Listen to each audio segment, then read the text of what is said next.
Carl Jung is the kind of thinker that will completely change the way in which you see the world. Given his seeming resurgence in popularity, I thought it'd be helpful to provide you with 3 reasons why you must read him. And trust me when I tell you, he will absolutely blow your mind. So I hereby present to you 3 reasons why you should read Carl Jung. The first one is that he'll make you see the value in religion. In an age in which the scientific way of thinking has thoroughly penetrated our perception of the world, an excessive reverence for evidence, logic, and facts has compelled us to dismiss the stories and writings of ancient religions, now deemed by more and more people obsolete. But to look at religion through the narrow and limited lens of factual reasoning is to misapprehend its intended purpose and erroneously do away with the invaluable insights it has to offer. This is where the concept of religious archetypes that Jung talks so much about is relevant. Religious archetypes are motifs, images, and stories that constantly appear in our cultural fabric. Universal themes and situations that say something important about human experience, about a circumstance that is familiar to all of us, a situation that we and our ancestors have likely encountered repeatedly. A good example of this is the hero archetype, the famous story of someone who's born into relatively inordinary circumstances, stumbles upon a call to adventure, and is chosen to achieve an extraordinary task, proceeding to embark on a glorious journey to save his people.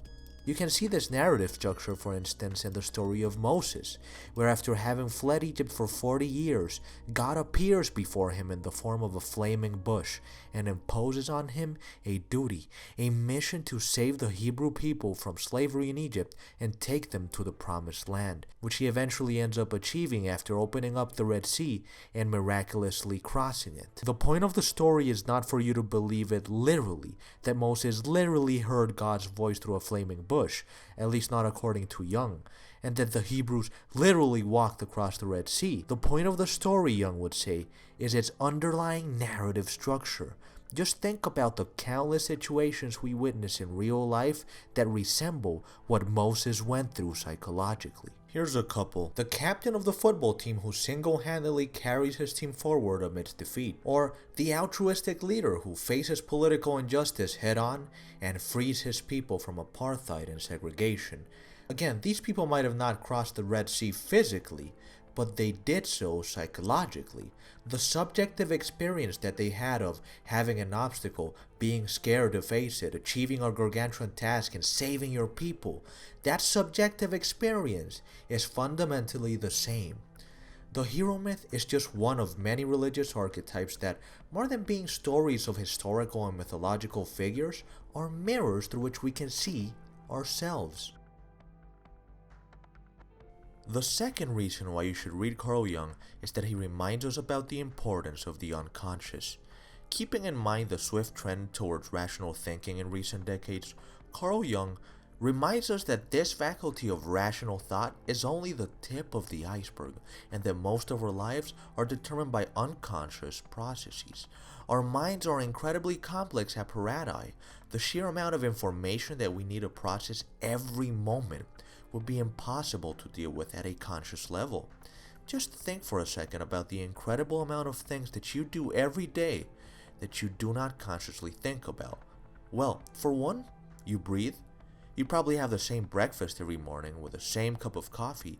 You drive on autopilot on your way to work as you daydream about what you're going to eat for lunch that day. Even your spontaneous emotional reactions of stress, fear, anger, and so on are all done by something that lurks beneath your puny and narrow rational mind.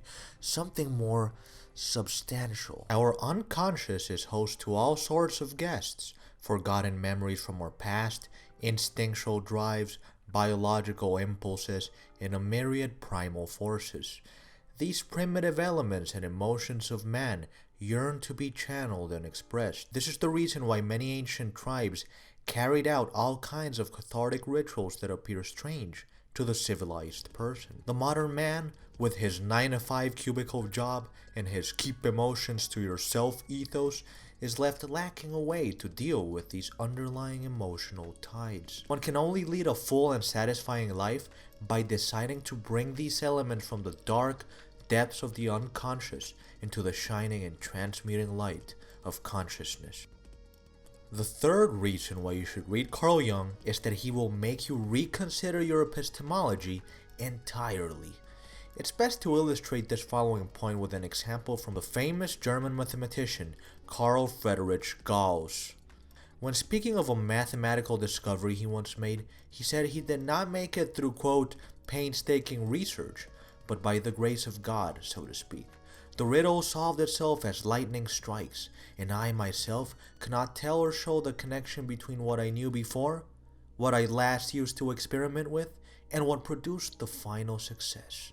This sort of description of a mathematical discovery in a spontaneous, mysterious way suggests that there is something beneath our conscious minds filtering what quote-unquote makes sense and what doesn't. As Marie-Louise von Franz, one of Jung's contemporaries, once described it, quote, the idea of an unconscious could itself be compared to the field concept in physics. We might say that just as in a magnetic field the particles entering into it appear in a certain order, psychological contents also appear in an ordered way within the psychic area which we call the unconscious.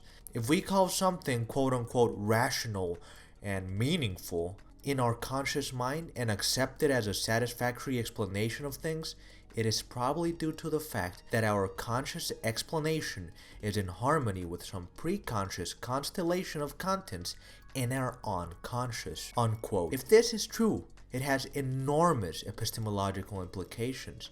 If, like von Franz said, everything that we come into contact with in the world is mediated and filtered by our unconscious, then the idea of objective naked facts just lying out there is but a mere illusion.